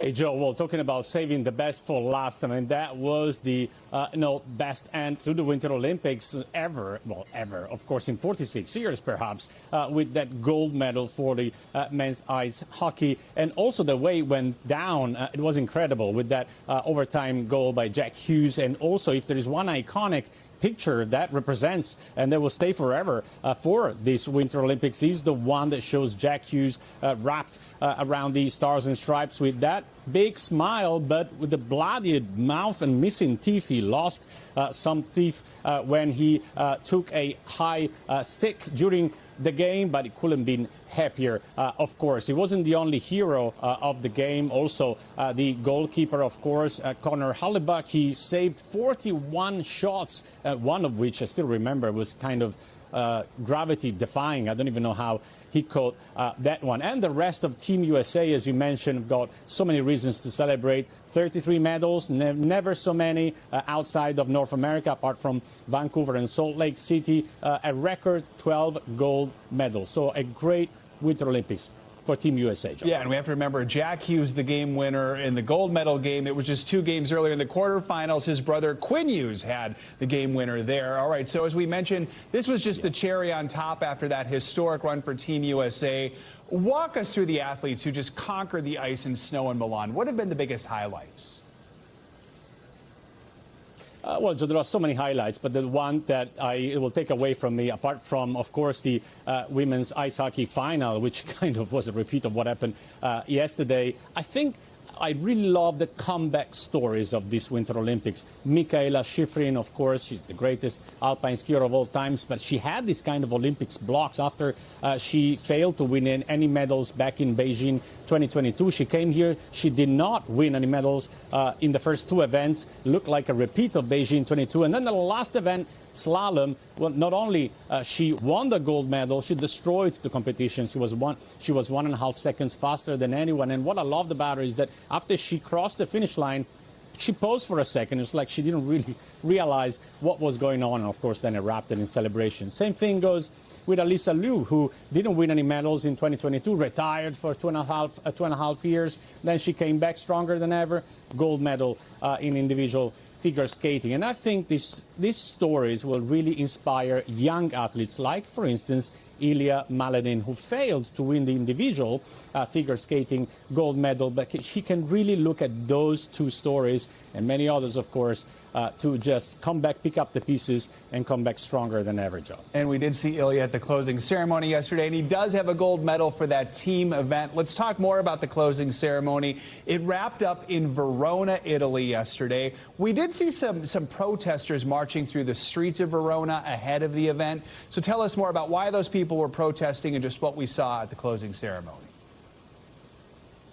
Well, the people are protesting, first of all, about the environmental damage, they say, that was caused by the Winter Olympics. In particular, there was a bobsled racetrack that was built in Cortina, for which a few trees had to be brought down. Also, the ticket prices, I must admit, tickets were very expensive. The housing costs that rose as a consequence of the Winter Olympics. But in the end, the Olympics committee said that 88% of the seats were sold, and to be honest, these have been arguably a pretty successful Winter Olympics, some of the most successful in history. So somebody must have liked it, and somebody must have liked also the closing Olympics, as you mentioned. The highlights, or perhaps the location itself, the arena in Verona, the ancient Roman theater, gladiator battles were held there. Now it's a setup for opera in the summer, and of course there was a lot of opera in that closing ceremony.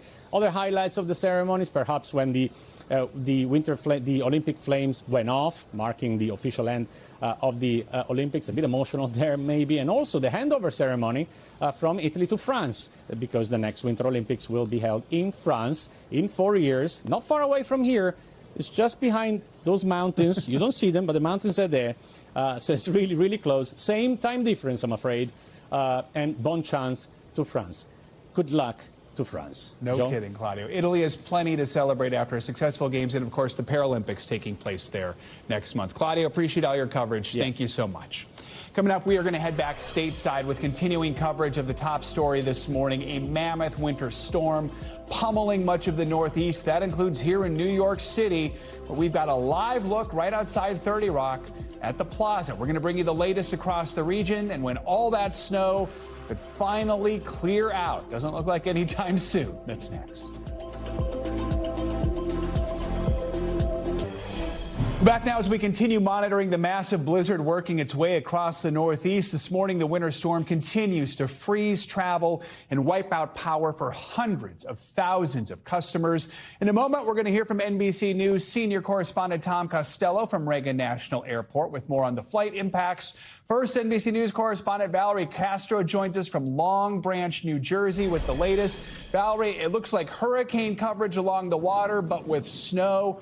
What are you seeing there along the Jersey Shore as that state faces its first blizzard warning since, I believe, 1996? Yeah, that's right, Joe. The Monmouth County Sheriff told us yesterday that if this storm is anything like the one they saw in 96, then they have quite the day ahead of them. You can see the wind continues to blow. These gusts have been getting stronger throughout the morning. And I just want to show you, because of the wind, it's been hard to get a sense of how much snow has fallen here in Long Branch. Here on the boardwalk, it's really not more than like an inch, but it's really thick, icy snow. But as I walk over here towards the fencing, the snow continues to get deeper and deeper and deeper. Our producer Jacob earlier put a yardstick out here, and he was measuring 14 inches in some of these snow drifts. Earlier this morning, we showed you the waves crashing offshore. From what I can tell, it appears as though they have doubled in size. They are just monstrous waves right offshore here along the Jersey Shore. The winds, obviously, we're talking about that. There have been reported wind gusts of 53 miles per hour in Keyport, New Jersey. As far as snow totals go, Freeport, which is just west of where I am, they've reported 22 inches of snow so far this morning. Again, more is expected to fall. The wind continues to be a problem. The sheriff also warned about power outages for today, the wind contributing to that, but also the snow is rather wet and heavy, and so that has caused some power outages already. 25,000 customers without power here in Monmouth County. County, and the winds are only going to contribute to that. Joe? Valerie, when we spoke with you earlier this morning, we saw the wide shot. We could see the waves. We can barely see those monstrous waves now because the snow is blowing so much. I mean, the snow levels would be enough to paralyze the region, but the wind so clearly in your live shot here is the story. I mean, describe to us how strong these gusts are, what it feels like for you to be out there. As you're saying that, Joe, we're getting another big gust of wind, and so I am having to brace myself as I'm standing here on the boardwalk, but it really comes in waves. We have moments of relative calm, and I say relative because the winds really haven't stopped, but then we get these much stronger gusts that burst through. Again, we're expecting wind gusts in the 40-mile-per-hour range. They can get up to 55-mile-per-hour out here along the shore, so really contributing to the problems and the visibility. Of course, blowing snow, sometimes you can see the waves. I can see them from where I am right now, but yeah, you're right. At times it's just blowing snow. Visibility about a quarter mile earlier this morning, Joe. All right, Valerie, we appreciate you being out there. Hopefully you can take a moment to take shelter for a little bit. Thank you so much for your coverage. Let's move now to Tom Costello. He's safely inside, reporting from the confines of Reagan National Airport in Washington, D.C. Tom, I have to imagine this blizzard impacting air travel everywhere right now. It's a balmy 70 degrees inside here, and I'm not complaining at all, Joe. You're right. Listen, the good news is here at Reagan National, we kind of dodged the bullet, right? We got a very light dusting, but up and down the East Coast, we got very significant air travel delays. At the moment, we got 5,400 flight cancellations and about 815, 840 delays nationwide. That's going to grow. And the most affected airports, no surprise, start up on the Northeast, start up in Boston, and work your way down. At the moment, 92% of flights departing Boston today are canceled. You can expect that'll be 100% by the end of the day. 89% of departures out of JFK canceled, and 98% at LaGuardia. I've got 83% at Newark. Philadelphia, 82%. Reagan, here where I am, 43%. And then I would even make the point, listen, Chicago O'Hare, 7% of flights are canceled. LAX also. And you say, wait a minute, how? Why would that happen?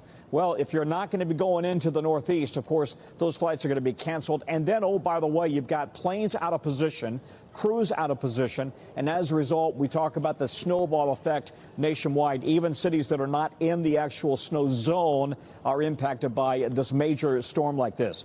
Amtrak Northeast Corridor significantly affected today. Cancellations and delays all up and down the line. New Jersey Transit, same situation there. This is really just an absolute mess of a storm for the Northeast. I think if you look at the map, we're really talking about from Baltimore north, right? We pretty much dodged the worst of it here in Washington. We were expecting up to 6 inches here at Reagan National. We got a dusting, just wet streets. But if you just go out into the suburbs, you've got a couple of inches of snow, Joe. So it's kind of been a sloppy mess here in Washington. But like I said, you guys have got it far worse up there in New York and beyond. Yeah, the number is much higher here. All right, Tom, appreciate your reporting. Thank you so much. Let's get the latest update on the storm's track with your Morning News Now weather. Andrea Romero is back with us. Andrea, good morning.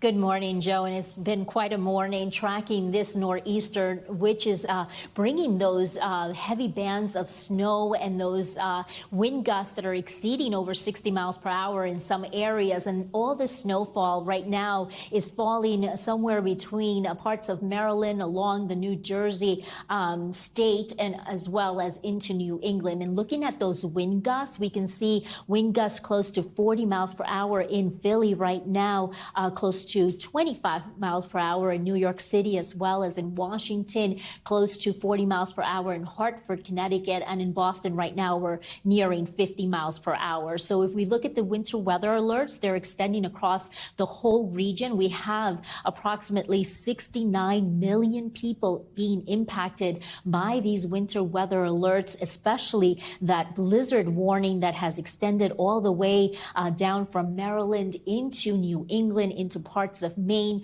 with winds that are gusting 35 miles per hour or higher, that heavy snow that reduces the visibility visibility less to a quarter of a mile. And both these conditions have to be met for 3 hours or more. And that's exactly what's been occurring since yesterday when the storm started to really intensify offshore and continues to do so today. So we're talking about tree damage, power outages with wind gusts that are, like I said, exceeding 50 miles per hour in Providence. Here, look in Martha's Vineyard, 62 miles per hour, and in Nantucket, 68 miles per hour. This is our winter hurricane. Obviously, the storm is formed differently than a hurricane, but it does have those coastal impacts too. We're still expecting this morning some minor flooding to occur all along the eastern seaboard, as we can see there. Now, snow totals in the last 24 hours, we hit 2 feet of snow already in Freehold, New Jersey, and Central Park, a little bit over 15 inches, and in Long Island, close to 2 feet in Islip. Meanwhile, in New London, Connecticut, 17 inches with 18 inches in Dover. Now, if we rank this here in Boston, the biggest snowstorms, obviously, we had that February snowfall in 2003 of 27.6 inches. In January of 2015, which we have some images there, we had 24.4 inches. We'll see when this is all said and done if we're going to be somewhere on that list. We're still expecting additional snowfall in Boston, perhaps a foot throughout the day as the snow continues to fall in that area as the heavy access shifts into New England this afternoon. Snowfall rates of 1 to 3 inches are possible, so you want to stay off the roads. We do have this winter chill, well below average temperatures, 10, 15, up to 20 degrees below average all along the East Coast, extending into the northern plains and parts of the southeast. Tomorrow, we're still expecting the cold temperatures to stick around, but one good thing is that later on this week, it appears the temperatures will warm up, so hopefully that will help us with the cleanup. Back to you, Joe. All right, we're looking forward to that warm up there, Andrea. Thank you so much. Let's bring in New Jersey's acting superintendent, State Director of Emergency Management, Lieutenant Colonel David Sorotowicz. Good morning. Thank you so much for being here with us. We know your Governor, Mikey Sherrill, declared a state of emergency. You've got a travel ban in place till noon today. Tell us, what are the hardest hit areas you're seeing so far? Any chance some of these restrictions, like the travel ban, could be extended? So thank you for having me on. Greatly appreciated. We are monitoring the entire state from our statewide emergency operations center. We are seeing a widespread 12 to 24, monitoring our hardest hit areas and getting them all the assets. As far as our travel ban right now, we extended it out. We had it only going till 7 a.m. this morning. We got a briefing from the National Weather Service this morning. We extended our travel ban and our travel restrictions out till noon today. Got it. So we just saw our Valerie Castro along the Jersey Shore. I'm not sure if you saw the video of her, but it looked like a hurricane mixed with a blizzard there. I know all 21 counties are under a blizzard warning. The first time we've seen that in Jersey since '96. Talk about just what the crews are doing right now to try and clear roads, get services back up and running as quickly as possible, understanding the snow's still falling. Yeah, I can't thank our crews enough for being out there overnight. We have our first responders, our utility workers, our DOT workers. Everybody's out there working diligently 24 hours until this storm is done. And public safety is our #1 concern the entire time. Overall, in the Northeast, we've seen about 300,000 power outages. That includes more than 100,000 in New Jersey at last check. Talk about how important that effort is to restore power and how concerning it is to have an outage threat as this storm continues. Yeah, we actually called in crews from outside of our state. They are here with us at our State Emergency Operations Center. We actually have the Board of Public Utilities embedded with us there, tracking our outages in real time so we can move our assets where we need to, wherever they have the most outages, get that power restored for our residents and get them back up and running again. What's your advice to the people of New Jersey right now? Stay off the roads. We ask, let our crews be out there, our DOT, our emergency workers, please let us do our job. Stay off the roads, stay home, enjoy some family time, and let us do our job. Thank you very much. All right, Lieutenant Colonel David Sorotowicz, thank you for joining us this morning and for everything you are doing right now. Let's continue our coverage of this historic blizzard in the Northeast. Check in with our New York station, WNBC. These bands in through the Hudson Valley all the way down through New Jersey. And so that means, again, maybe 1 to 2 inch snowfall rates per hour. And we've talked about this for several hours, which is why we're seeing these incredible snowfall totals. But we see it from northern Fairfield County, Putnam County, right through Westchester and Rockland County. But now Even on into Monroe, near Chester, up the Thruway. Not good right now with that heavy snow kind of redeveloping. Had a little bit of a break over the last couple of hours, relatively speaking. And now we still see that heavy snow from Monmouth and Ocean counties, Toms River and Seaside Heights, Brick. Some of the snow totals coming in from portions of Monmouth and Ocean County are approaching 2 feet. So we're at 29 degrees right now at Central Park. Ice slips at 30, Bridgeport as well. Snow will continue. We're not concerned about any kind of mixing at this point. So everything is falling as snow and just adding to the huge amounts. Winds, such a huge factor, not just how it feels, but where that snow is going, the drifts. And of course, if you're making that pass with the plow and it's blowing right back. Look at Bridgeport, 48-mile-per-hour wind gusts. Montauk still over 50-mile-per-hour gusts and has been for the last few hours right out of the north. Bating Hollow coming in with a 60-mile-per-hour gust. On top of everything else, we still have another high tide to get through in some places, which could also reach minor to almost moderate flood levels. Again, we saw some pictures of video of some of that high water down the shore. So the advisories are in place for parts of the Jersey Shore, in and around also the South Shore of Long Island, but also eastern Suffolk County. So something to keep in mind, especially for some of those susceptible roadways. I was talking about those incredible winds. Montauk Point, number one on our list by quite a bit, 84-mile-per-hour gust, over 70 in Stony Brook, close to 70 from South Hold, Eaton's Neck, as well as Kew Gardens Hills. This is important, along with just it being an incredible, another factor of an incredible storm. It is still gusty enough with power outages. Crews need those winds to come down to get back at it. So stay safe, everyone out there, because Rafi, I want to bring you in because this forecast, you know, maybe at this point in the storm where we're 12, 18 hours in, we're winding down. Not necessarily the case. It feels like the storm may never end. That's what it's starting to feel like. Let's just be real about it. It's been going on for hours and hours, and we're tracking those bands. They're just so persistent, not weakening, intensifying at times. So we are expecting more snow, and we could get another half a foot of snow. We're talking about already some incredible totals out there, but the forecast through 2 p.m. shows the potential is there, especially right over the city, over the millions who live in the 5 boroughs, to see another 3 to 5 inches of snow on top of the 15, 18 inches that's out there already. Long Island, also some heavier totals possible with that banding as it eventually pivots away from us as the storm moves away. And to the west, where Maria was showing that lighter snow, that'll continue to be the trend, except for a few spots like Orange County, where she showed that heavier band there. You could see another 3 to 5 inches.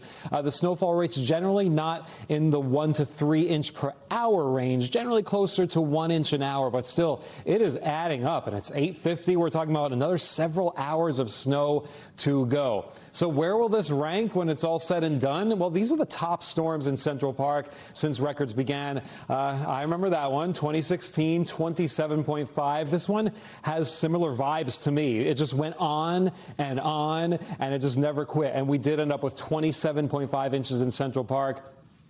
Fair to say we don't expect that to happen, but could we crack 20 inches? Certainly not out of the question. We have 15 already. We could get into the top of the top here. We've had some big ones in the 2000s, 2006, of course, 26.9 inches. And then in 2010, we had another massive storm with over 20 inches of snow in Central Park. A lot of these storms have happened pretty recently. So what's going on today? This band is still here over much of the tri-state right now, including New York City, Northeast New Jersey. It doesn't go away quickly. It starts to slowly weaken, though. We see the snow becoming lighter and lighter, especially after 11 a.m. You see that deep blue become more light blue, except for an occasional heavier snow shower in central Jersey. But by 1 o'clock, by lunchtime, we're seeing snow, especially in Suffolk County at that point. I think that's the main focus out east. But for New York City, Westchester, Fairfield County, the snow will be becoming lighter and lighter, and the accumulation becomes more minor. And that's going to be the trend into 3 o'clock as well. Maybe some more heavier snow down the shore. But look at the temperatures also coming up a little bit. That's going to help with the melting process beginning already later today, even in places like Northwest New Jersey. We're back up to 36 by 3 p.m. So that's welcome news, not as icy. Temperatures dropping tonight, though, again, back below freezing. And of course, we are dealing with the wind chill. So many people they have to get out and clean up, probably starting today and tonight. So this is what you're dealing with, wind chills in the teens and 20s. It gets very cold tomorrow morning. So if you're weighing, should I start tonight or wait until tomorrow morning? You can wait until tomorrow morning, but you'll be dealing with wind chills in the teens and single digits in the suburbs, even below zero, well north and west in places like Sullivan County. So that's something you have to keep in mind when you're factoring in when you're going to start that cleanup. During the day tomorrow, it stays breezy and cold all day long. So wind chills never get out of the teens. High temperatures below freezing tomorrow. So again, not a great day to dig out, but at least it's not as bad as the January storm where we had those very cold temperatures right after the storm. Then Tuesday, 6 p.m. So tomorrow we see some moderation in the wind chills, and especially by Wednesday, that's when we have wind chill values back in the upper 20s. All right, the winds again, as Maria said, a big part of the storm and a big difference from our first winter storm back in January. The winds continue to gradually diminish as we head throughout the day today, staying blustery and potentially knocking down some tree limbs and power lines. We're adding on weight to all those tree limbs out there. A lot of them have come down already. There may be more, and the winds are not going to help, but the winds do diminish later today, and they kind of even out through the overnight. Less blustery tomorrow, and then we're watching a little bit of action Wednesday and Thursday night, but it should be on the minor side with some major melting by the weekend. Loving that Saturday. Sunshine and 47. Yes, please. Yes, please. You're giving us something to look forward to. We love it. Thanks, Rafi. All right, we're going to head back down to the Jersey Shore now, where the winds have been whipping around all morning. Today, New York's Jen Maxfield. Jen joins us live now from Spring Lake, New Jersey. So, Jen, you are closer to the coast, but I'm looking at that scene there. It really seems very, very involved, shall we say. I'm very involved, Michael. I'm deep into it. I'm actually knee-deep in snow right now. I've been to Spring Lake many times, been to the Jersey Shore Boardwalk many times, but never had to get through conditions like this to make it to the boardwalk. So we're entering, for people familiar with this area, I'm walking on the boardwalk here. All that snow, by the way, is from the drifting. It's the winds. We've seen crazy winds this morning, 45 miles an hour. Gusts in Seagirt, which is just a town south of us here. But entering here on the First Street, we're right at the corner of Ocean and Essex. And take a look. This is the Spring Lake Boardwalk. How many of us have walked this, jogged this during the summer, but have you ever seen the ocean in the middle of a blizzard? Here it is. This is the Jersey Shore in the middle of the blizzard, and really just taking it all in here because this is not something we're accustomed to seeing. The railing here is completely iced over, and again, this is because of not only the blowing snow but the cold temperatures we've been dealing with here this morning. Now, I'm going to put my goggles on for a minute, my ski goggles here, which I've never worn at the beach before. But now that I'm facing north, the wind is blowing right into my face. It's been relentless this morning. The snow coming in sideways and accumulating more than a foot here in Spring Lake and around the Jersey Shore. We do want to introduce you, though, to a man who was helping his neighbors nearby here in Spring Lake, clearing off the sidewalk. It's a good feeling to be able to get out to help neighbors. It's relatively easy. Everything's moving smoothly now. The snow's not too wet, so it's pretty easy to pick up with the snowblower. The last storm was more of a hassle because it froze for almost 3 weeks afterwards. Supposedly the weather's supposed to be a lot better tomorrow, so hopefully it starts to melt right away. All right, love that optimism. But again, the travel ban remains in effect throughout the 21 counties in New Jersey until noon. The weather really is still very rough out here. Stay home and stay safe. That's the latest live from Spring Lake, New Jersey. I'm Jen Maxfield. Now back to you. All right, Jen, thank you. You stay safe as well. We're going to take a short break right now. We'll continue with our live team coverage of the winter storm dumping lots of snow across the area. You're watching Today in New York.